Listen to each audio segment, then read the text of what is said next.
What if the kindness you're proud of didn't begin as virtue but as vigilance, the way a ship learns to read a storm because wreckage taught it to? What if the empathy that feels like your superpower is, at times, the nervous system's oldest tactic? Keep everyone calm so you survive. Stay with me. By the end of this film, you'll leave with a simple sentence you can carry in your pocket during pressure, a field-tested protocol to turn compulsive caretaking into deliberate compassion, and a way to measure in real time whether what you're giving is love or fear in a mask. We'll open a door together, and we won't close it until what waits behind it can stand in daylight without swallowing you. Before we go further, a clear boundary of our own. This is educational philosophy, not therapy, not medical or legal advice, not a substitute for individualized care. Think of this as training in mental architecture. You bring your blueprints and the reality of your life. I'll bring tools and stories, and if the structure needs specialized work, consult qualified professionals who can walk the site with you.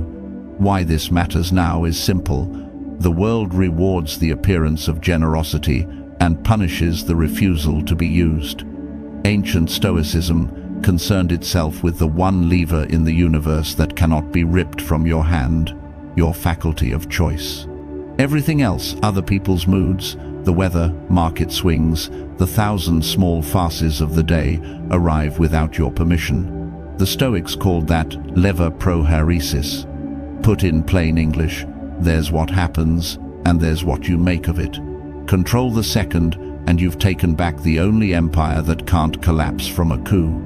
The confusion comes when tenderness has been trained by danger. You learn, sometimes as a child, that scanning faces keeps you safe. You learn that saying yes prevents a storm. You learn to quiet your needs, because your needs trigger someone else's chaos. That pattern can hide inside adult kindness like a stowaway, and the world will clap loudly while you exhaust yourself into silence. The project here is not to harden you, it's to make your compassion honest by returning command to the captain's chair. Let's put first principles on the table with the clean light they deserve. There's the dichotomy of control, events out there, judgments in here. There are impressions, the first flashes of feeling and interpretation that rush through the window of your senses, and then there's a scent, the moment you nod and let an impression become your story. There are roles you inhabit, partner, parent, colleague, leader, and there are actions appropriate to these roles that still leave your inner ruling part intact. And there is voluntary discomfort, not because suffering is holy, but because training in small difficulties makes you steady in large ones. When generosity is chosen from this stance, it feels like strength. When it's chosen to buy peace from someone else's volatility, it rots into resentment. The line is thin, but felt. One tastes like clean water, the other like water that's been carried too far in a leaking bucket. Now the nuance, because reality never fits inside a slogan. Your circle of control is not an excuse to ignore obligations, nor a shield for cruelty, nor a justification to be indifferent. It is a boundary that clarifies where your duty ends and someone else's begins. Stoic writers were not asking you to amputate feeling, they were training you to master your response to it. Nor were they naive about power. People and institutions will test where your edges are. In Machiavellian courts, kindness without boundaries is a resource to be arbitraged.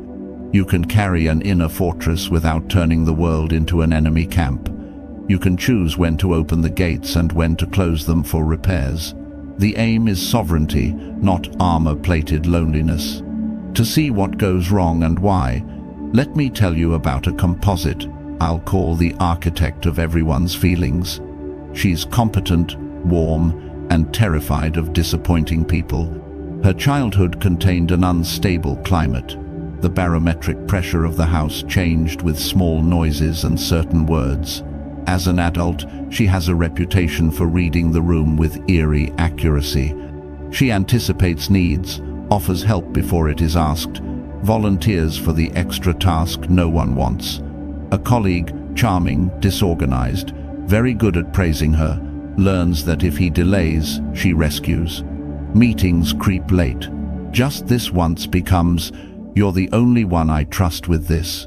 If she hesitates, he looks hurt. When she says yes, the pain dissolves. Her nervous system records a victory. Storm avoided, ship intact. But the ledger inside accumulates a debt. Sleep shortens, resentment blooms, and the voice she uses with herself sharpens into a prosecuting attorney. If she explodes, she'll be called selfish.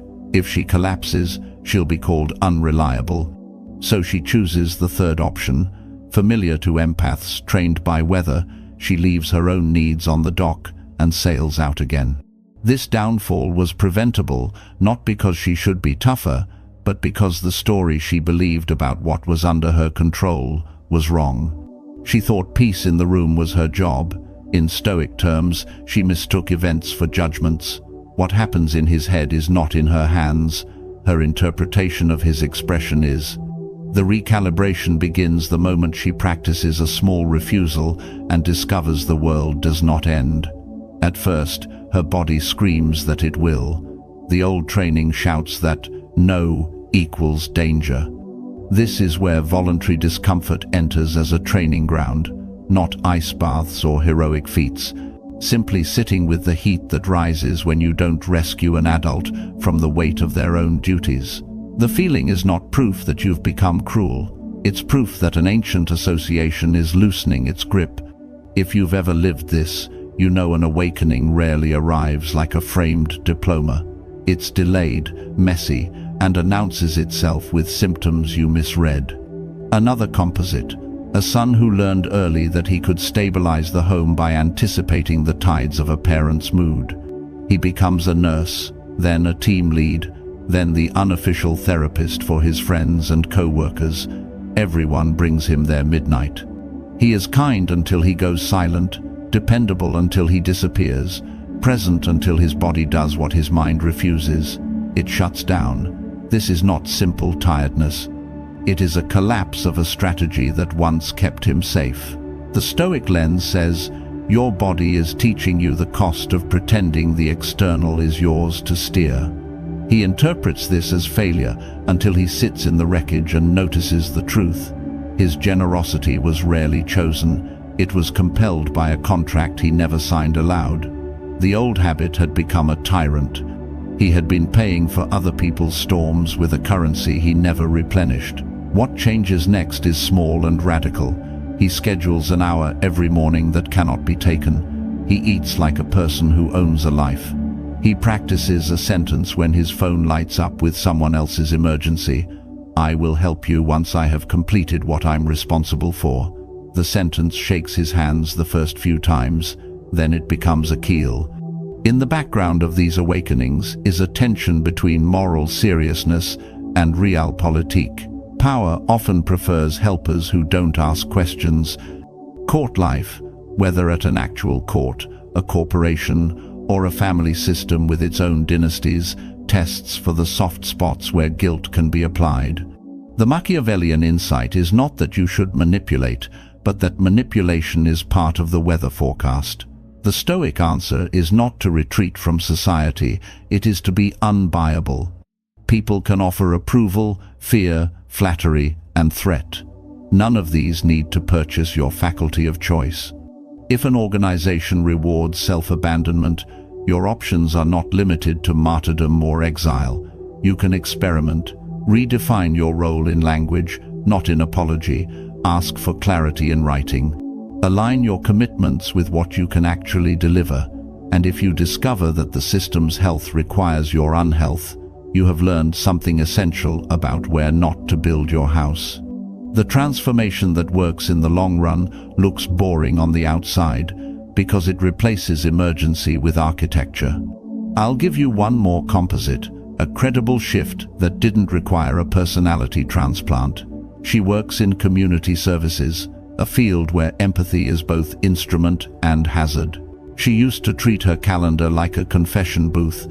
Anyone could enter, and she would pay penance in time.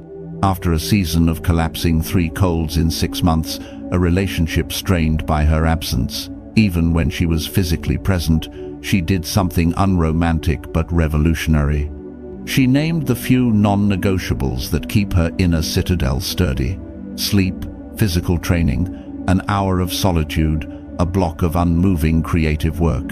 She wrote them into her calendar in ink. She did not announce them with slogans.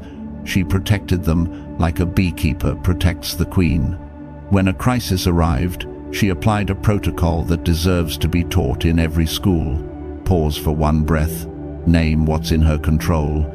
Choose the smallest honest action that moves responsibility toward its rightful owner, and seal the choice with a simple line: "Here's what I can do by when." The pause kept impressions from hijacking her. The naming kept her lever in sight. The small action prevented paralysis. The sealing turned a boundary into a promise. If she had extra capacity after honoring the non-negotiables, she gave from overflow, not from the bone marrow of her week. Her colleagues respected her more, not less, because steadiness is more valuable than constant availability. Her compassion, relieved of its performative panic, became quieter and better aimed. Each of these arcs folds back into the main thread. Empathy that began as hypervigilance can mature into love only when choice returns to the helm.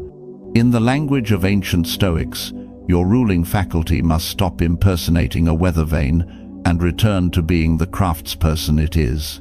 The city inside you requires a governor who knows when to invite merchants and when to close the gates during a siege. None of this demands you become less warm.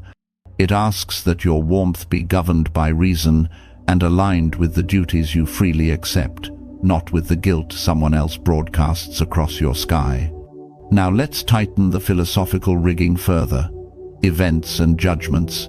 It's tempting to treat your first feelings as facts. That coworker's sigh means you failed. That unread message means you're neglectful. That partner's quiet means you caused harm.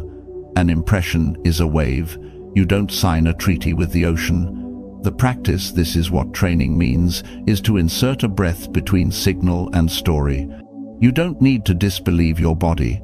You need to avoid swearing allegiance to the first interpretation that arrives. When the habit of scanning others for danger has been running for years, it will splash your inner court with false alarms. Compassion is not the same as obeying the alarm bell. Prohairesis, choice, is not mystical. It is the simple ability to decide what you amplify. You may not pick the weather, but you decide which sails to raise. Try this in a hallway the next time you sense someone is disappointed in you. Instead of asking, "How do I make them feel better?" ask, "What is my duty here?" by role and by conscience. If you are the leader, your duty may be to clarify expectations, not to metabolize feelings for the team. If you are a friend, your duty may be to witness and to say, "I trust you to handle this, and I'm here for a specific kind of help if you want it," rather than to become a temporary parent. Clarifying duty seems cold to people who confuse love with enmeshment. They will test you. Your steadiness will teach them where you end and they begin. Voluntary discomfort deserves a short defense. I'm not interested in the theater of hardship. But if your nervous system equates other people's unease with danger, you must practice letting others have their weather while you remain seated at the helm. Choose small reps of no and allow the sigh, the eye roll, the silence. Set a price for your time that includes the tax you always forget to charge, the recovery needed afterward. Give your phone a bedtime earlier than your own. Let the inbox cool overnight even when the itch of rescue burns like a nettle. This is weight training for the will. You increase the load slowly. You rack the bar with care. You stop injuring yourself to prove you're strong. Let me offer a motif to hold all of this. A fortress with mirrors for walls. A fortress because you are worth protecting. Mirrors because the aim is not to turn your back on the world, but to see clearly what belongs to whom. When a request hits the mirror, you can ask, "Is this mine?" By role, by choice, by capacity. If yes, you take it in and move with precision. If no, The mirror returns the image to its owner without contempt.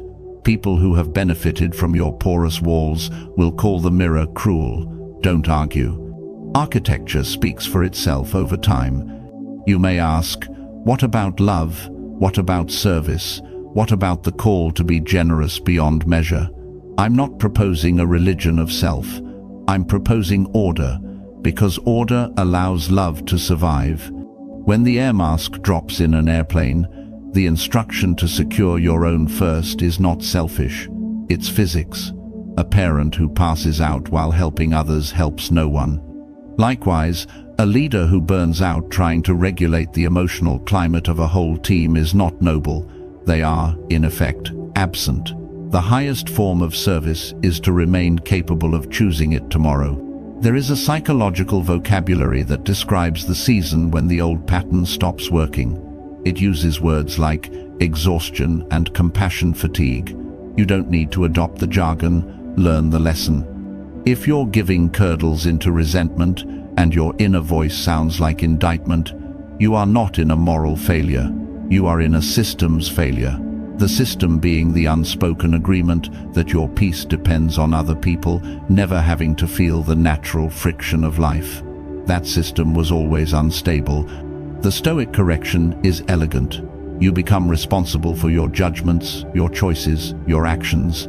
You let adults experience the results of their own. When guilt protests, treat it as an impression, not a court ruling. There is a sentence I promised you at the start.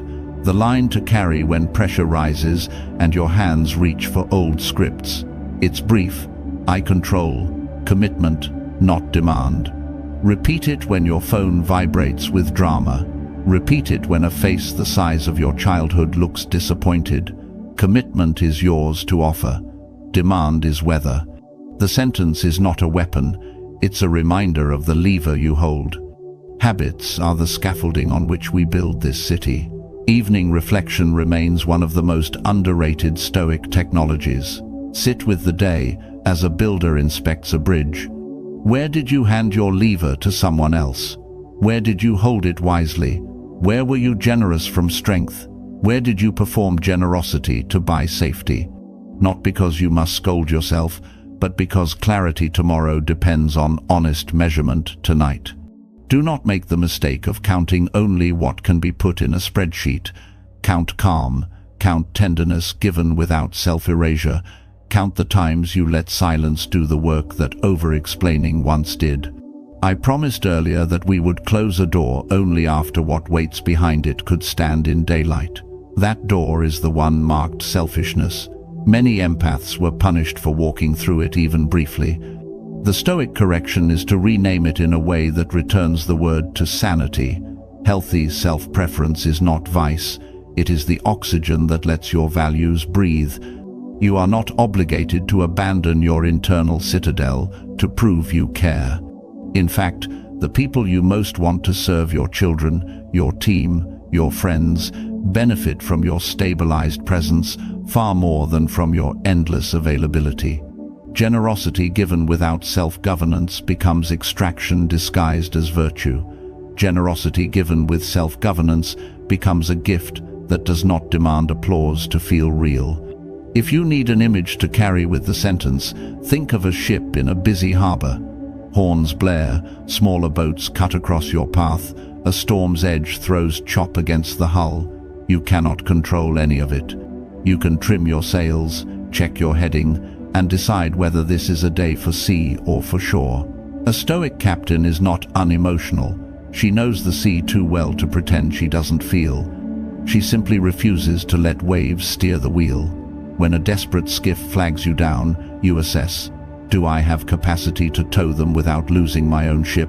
If yes, you throw a line. If no, you radio the Coast Guard and keep your keel. It is not abandonment, it is competence.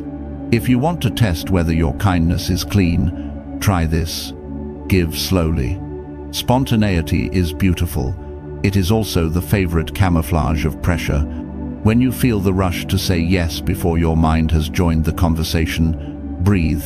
Ask what you are promising, for how long, at what cost, paid by whom. Ask whether you are the only one who can do this, or whether you are in love with being the only one.